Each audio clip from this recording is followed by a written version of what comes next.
사법농단 판사 탄핵은 법원 내부 권력으로부터 재판의 독립을 지키기 위한 것입니다. 오늘 본회의에서 사법농단 사건에 연루된 임성근 부장판사에 대해 탄핵소추안 표결이 진행될 예정입니다. 탄핵안이 가결된다면 헌정사상 처음으로 법관에 대한 탄핵을 하는 것입니다. 국회가 헌법 제65조에 따라 사법부를 견제하는 역사적 책무를 처음으로 이행하는 순간이 될 것입니다. 이에 대해 일각에서는 전체 법관을 위축시킨다거나 사법부를 길들이는 것이라는 주장도 있습니다. 그러다 이미 임성근 판사에 대한 형사 1심 판결에서 법관의 독립을 침해하는 위헌적 행위를 했다고 판단하고 있고 2018년 전국 법관 대표회의에서도 탄핵이 필요하다라고 의결한 바 있습니다. 임성근 판사의 행위는 다른 판사의 재판에 개입해 판결 내용을 수정하게 한 것으로 헌법 제103조에서 사법부의 독립을 정한 규정을 위반한 행위입니다. 판사의 잘못된 행위를 명확하게 지적하고 책임을 묻는 일은 사법부 길들이기가 아니라 재판의 실질적인 독립을 지키는 것입니다. 특히 이번 탄핵은 법원 내부 권력이 함부로 재판에 개입하는 것을 차단해 판사의 신분을 실질적으로 보장하고 공정한 재판을 하게 하기 위함입니다.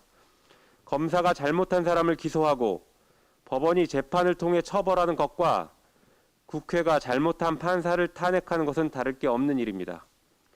사법부 독립은 헌법상 중요한 가치입니다. 사법부 독립은 공정한 재판을 위한 것이고 공정한 재판은 궁극적으로 국민의 기본권을 보장하기 위해서입니다. 따라서 사법부 독립이 중요하다고는 하나 국민의 기본권에 앞설 수 없고 우위에 있을 수도 없습니다.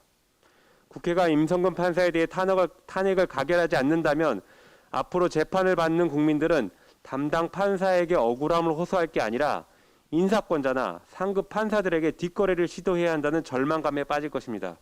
적어도 국민들이 기본권을 보장받기 위해 이런 뒷거래에 대한 절망감은 국회가 나서서 막아야 합니다.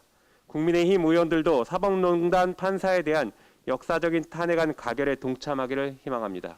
제적 과반을 넘는 국회의원들이 탄핵소추안을 발의한 이유는 임성근 판사가 헌법에 규정된 법관의 독립성을 침해했기 때문입니다. 법원도 이미 위헌 행위를 인정했습니다. 임성근 판사에 대한 1심 판결문에는 6차례에 걸쳐 위헌 이미 적시되어 있습니다. 2018년 전국 법관 대표자 회의도 중대한 헌법 위반 행위라고 선언한 바 있습니다. 그럼에도 법원은 징계 시효 경과를 이유로 임 판사를 징계하지 못했습니다.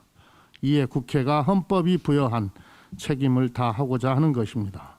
헌법 제65조는 법관이 직무집행에 있어서 헌법이나 법률을 위배한 때에는 국회는 탄핵의 소추를 의결할 수 있다고 규정하고 있습니다.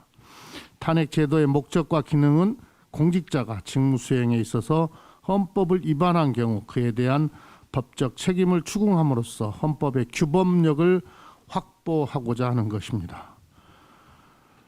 대통령이든 판사든 국민에 의해 국가 권력을 위임받은 국가기관이라면 예외가 될 수 없습니다. 오늘 민주당은 오늘 헌법을 위반한 임성근 판사에 대한 탄핵 표결로 헌법이 국회에 부여한 책임을 다하도록 하겠습니다. 안녕하세요. 응징언론 서울의 소리에서 해외 특파원을 모집합니다. 해외 특파원은 한국인이 거주하는 곳이면 세계 어느 나라, 어느 도시라도 가능하며 모집 인원 제한은 없습니다. 특파원은 거주 지역의 소식을 전해주고 줌 네트워크를 통해 비정기적인 방송에 참여하게 됩니다. 세계 곳곳에서 대한민국을 바라보는 세계인의 시선과 현지의 소식을 대한민국 민주시민에게 전하며 소통할 수 있는 해외 특파원 모집에 많은 지원 바랍니다. 감사합니다.